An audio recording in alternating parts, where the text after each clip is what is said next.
Gusto mo magsalom sa amo sinikatinaw nga tubig? Lakata. Upod na kay kadtuan tayo ni sa sining episode.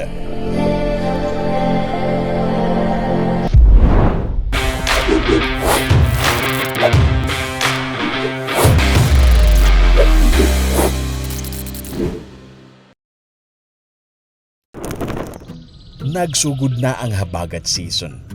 Mangin maulanon ang panahon sa masunod nga mga semana.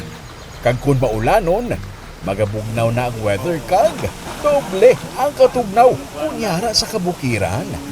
Parehas na lang sa aton katuan sa sining episode, napalibutan sang kabukiran.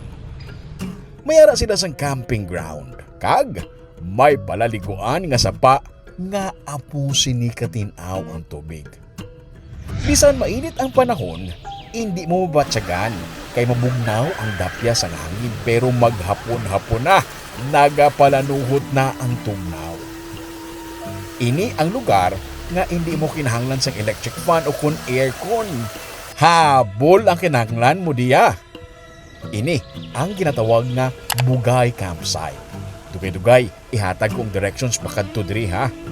Sa una, private lang ini nga palahuwayan sang pamilya Zyko sa Silay City pero sa nagsugod na sila dala sa mga bisita, nag-amat-amat na ini popular.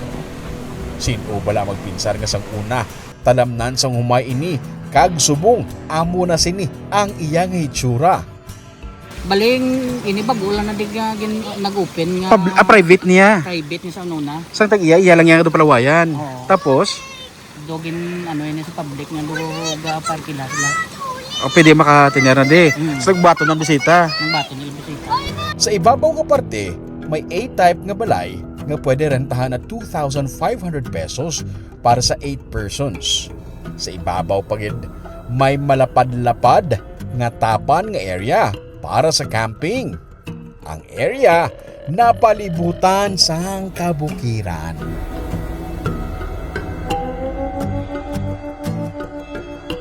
Amo ni camping ground. Guwapo. Lapad jali.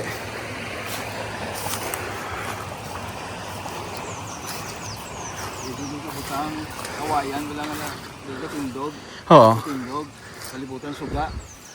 Dira pa tong tent. Oo, butahan sa suga, kapili butan lang isa sa sulod. Kag magkamping din sila. Oo. Pwede.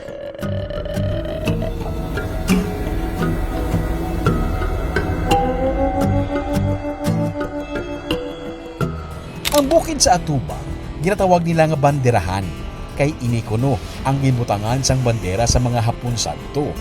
Sa likod sang sining nga bukid, barangay Katilingban na sang Talisay City.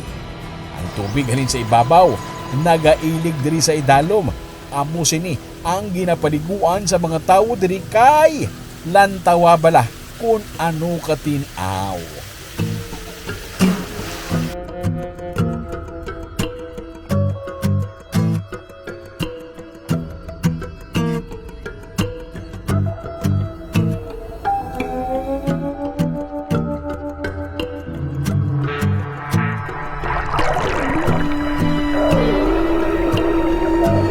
Ang ini nga suba, parte pa sang Hinalinan River sa barangay Gimbalaon sa Silay City. Ari ang direksyon sa pagkadto diri ha.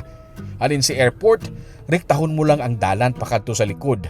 Antes ka makalapot sa barangay Patag, una malabyan ining barangay Gimbalaon. Mabalaan mo na kung lilikuan na, kay may ngalan ini nga Hinalinan. Ang dalan, gamay lang, pang one way, pero sa sulod, mayara sang parkingan. May mga oras nga may mga nagagay diri sa mga motorista para hindi maguot. Actually, pwede gito yung makasulod ang salakyan sa guluwaan mismo sa campsite. Galing, base puno ang parkingan, pwede na lang makabilin diri sa gwa.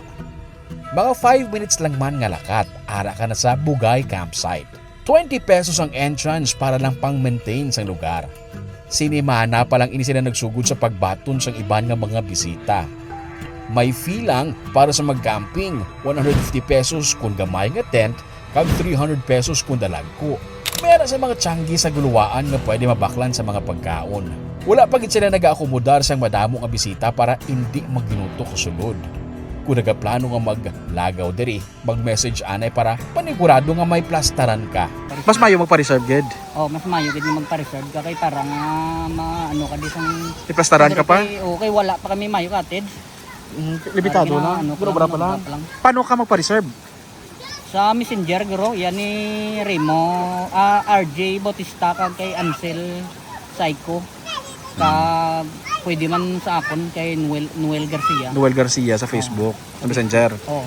Remember, to practice, clay go, clean and go. Kung ano ang mga basura nga gindala mo pakadto diri, dalon man ini papauli. Ililisipon na lang gid ang mga lugar nga may amo sini ka matinaw nga tubig. Gani, dapat ta halungan tanan. Padayon nang sa pagpanggugayawon. Ako si Romeo Subaldo kag inihang Tripping ni Romeo.